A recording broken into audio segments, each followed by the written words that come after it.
Hi, I'm Alan Dale, and this is the We Are Tourism podcast in beautiful St. John's, Newfoundland and Labrador. I want to tell you, it's so exciting to be in conversation with people that are in a very exciting industry, making a difference. You know, people are passionate about it. The industry is thriving at the moment. Everybody seems to be rowing in the same direction. They understand that a rising tide floats all boats in this sector. And on that note, why don't you introduce yourself? Tell us what you do.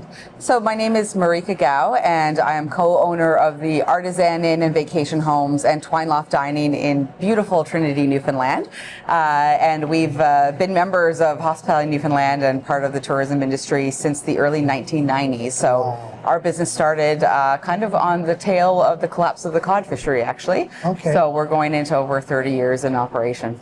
Talk to me about the business. Right, so, you know, soup to nuts. Tell me everything about it. Yeah, so the business kind of was started by my mother, Tinika. So she's the co-owner. So I'm second generation, also going into this. And around in the 1970s, she came to Newfoundland for the first time. She's from Holland originally, and the only person that she and my father knew in Newfoundland was born in Trinity. And they said, we want you to come out and visit this place. And she fell in love instantly. She felt like this was a piece of Europe tucked into Newfoundland. And she bought a property with my dad by the water for $4,000. And people thought she was being ripped off. But she said, I'm just buying a view. And they had that for a while. And then it never had running water. So in the 90s, a property next door with a well came up for sale. And she bought that for the well. And the property was derelict and falling apart. And the person who had brought her there originally said, you now own two of some of the oldest buildings in Trinity. Do something with them.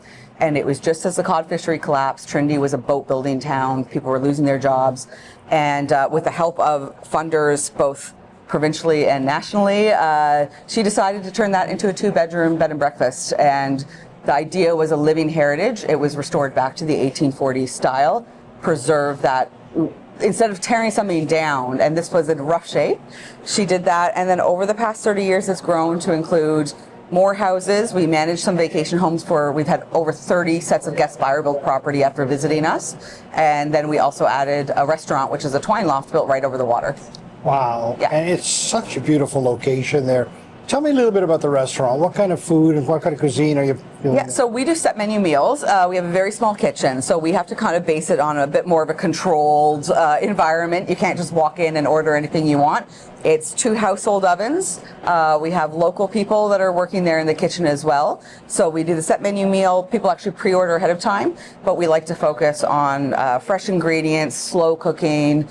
We love to use the local cod that gets caught in the area. We're always incorporating ingredients like blueberries, screech, things like that, as a way also to educate our visitors. We have a lot of people who come from off island as well, but it's also a very celebrated staycation destination for lots of people. Yeah. Again, I mean, what a spectacular place it is. They're not far from the city. About how far? A 3-hour drive. Right. So it's a really nice way to kind of get away and disconnect, and it's really just so beautiful there just even walking around, but you're also at the hub of so much to do on the entire Bonavista Peninsula, and we're also within the Discovery UNESCO Global Geopark, which covers that whole area as well. So it's just stunning. Yeah. Year round, or is it? No, we are seasonal. There's just limitations with regards to year round. Once again, we're dealing with some 1800s housing. You have to turn the water off in the winter time, and just with regards to volume of visitors. And we're so passionate about what we do. I find we have the energy to do it seasonally, and then we need that time in the winter to look at our buildings, restore our buildings, kind of work on things for the next year. So you're ramping up now, I guess, for the tourism season? Absolutely, yeah. When do you open? Yeah, we're going to be opening in early May, and then we usually run till the end of October. Wow. So, yeah. That's a nice big season. It is. Are you finding that's expanding out a little bit? Yes, well, when we started, a successful season was 6 weeks, that kind of July to mid-August. And Rising Tide Theatre came in about, I think, the year after that we opened. We have the Trinity Historical sites there as well. Now we have artisanal shops, we have coffee roasting there, we have chocolate and ice cream being made right there in town as well. So we really kind of start early May, things start opening up, and then just keeps going till the end of Thanksgiving, and then it patterns off a bit. Yeah, I love to hear that it's sort of expanding your season. the whole sector is expanding. And, Yeah. you know, I mean, you've been around it for a while. Certainly your family has been around it for a while. What do you see in the sector right now? Are you excited about what's happening? I'm definitely excited about what's happening. When you've been in it for so long, too, it's, you know, we're all dealing with a lot of challenges that are happening. COVID was huge. We're seeing what's happening in the States right now.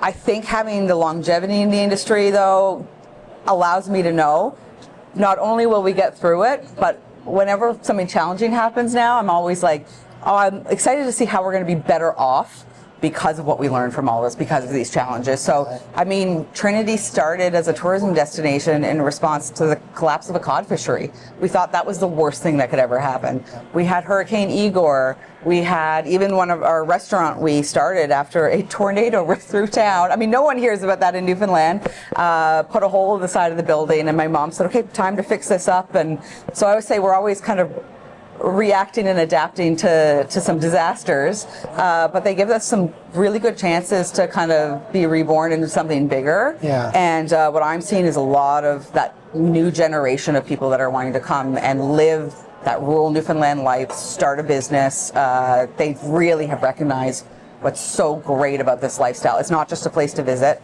It's really a place that you could find yourself living year round. And so for me, as someone who's kind of next generation, I've got tons of people socially to hang out with, even in the winter times. It's kind of really nice to spend the time on the down season, and so much collaboration. We're not competing with each other. We're all trying to work really hard to, like I said, float all boats together. Yeah. So, you know, what a beautiful perspective you have on things, right? There's always challenges, and in Newfoundland and Labrador, we're no stranger to them, but we tend to come out different, stronger because of them. And I love the way that you so eloquently summarize that. I think that that's the exact approach that we all need to take, and it works so well. Thanks for being on the show. Thank you so much for being here, and I'm looking forward to seeing actually all the interviews you've had with the other people that are here at the conference and other people in our industry, because it's amazing to learn about what's out there. You never know it all, and this has been a really great weekend. And what a beautiful hotel as well at the Jag. So, this is the face of tourism in Newfoundland and Labrador. Thank you. Okay.